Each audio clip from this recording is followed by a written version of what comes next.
Thanks, Randy. And thanks, Tony. And I echo the sentiments of everybody else. I mean, crazy impressive.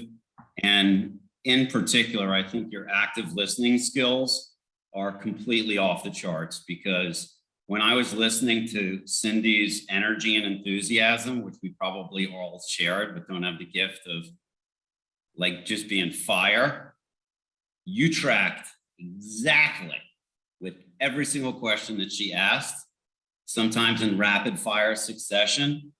And as somebody who tries to hone their own active listening skills, I was absolutely blown away with how you tackled that. That was incredibly impressive and only underscores the point that you made and Scott just made earlier with that quote about like sort of planting your feet where you are and being present moment. It's the only way you can accomplish that. So kudos to you.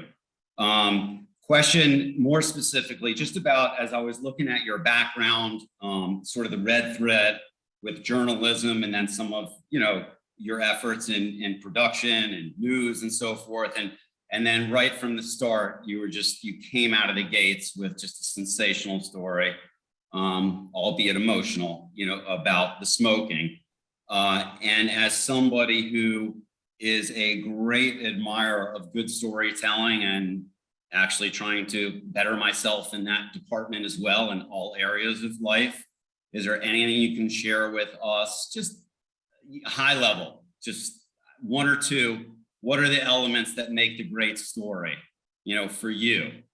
Yeah, great question. Briefly regarding the active listening, I'm fortunate enough to spend so much time. I've interviewed hundreds of people, thousands over the years, names, Grammy, Oscar Award winners, former heads of state, people like John Kerry, top CEOs. I've interviewed everyone you can think of.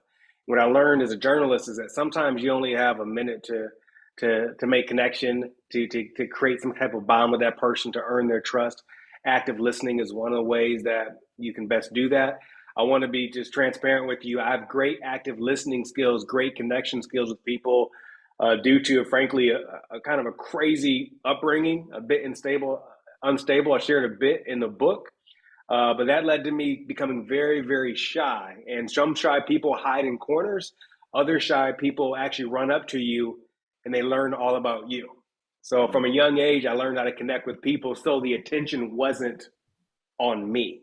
So I want to be clear, it came from a defense mechanism that I was able to harness into, my career as a journalist and beyond, and as a coach as well. It's a great skill set, but it'd be cool if it didn't come from pain. Isn't it amazing how some of our most amazing gifts come from pain? Yeah. That's another subject for another day, Scott. Storytelling. I've been fortunate enough to learn from some amazing storytellers over the year. If there's two things that I'm a beast at that I could say out loud that I love to do, is tell stories and ask questions. And there is an art to a great story.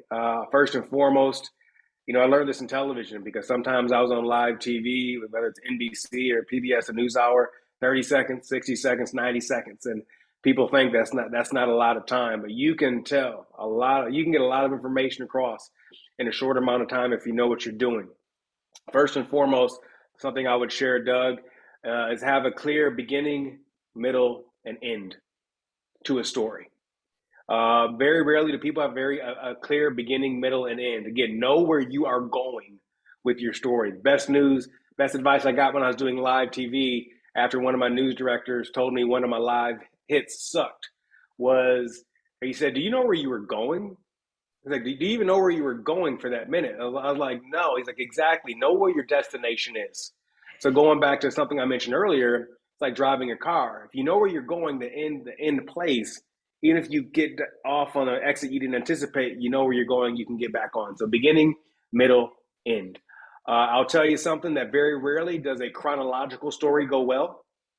Like, tell me about yourself. Well, I was born in this town and I went to this university, and that recruiter already is not paying attention.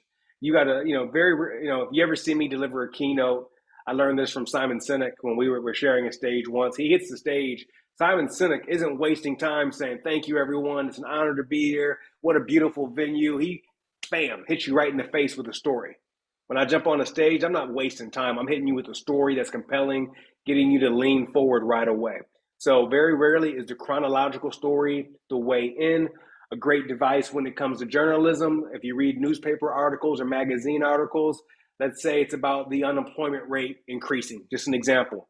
Very rarely will an article start with, last week, the Department of Labor reported that unemployment increased to 9.4%.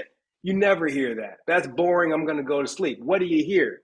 John Smith worked for the same factory for over 20 years in Muncie, Indiana. He never thought the day that it would come that he would find out he would lose his job. That's exactly what happened last week when he lost his job and the unemployment rate went down. You know, you get with that human story first. I didn't do a good job there, but you see the point that I'm saying, right?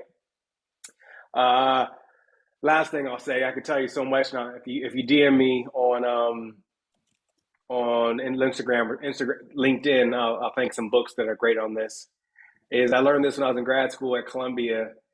A professor told me, he said, tell a story, not the whole story.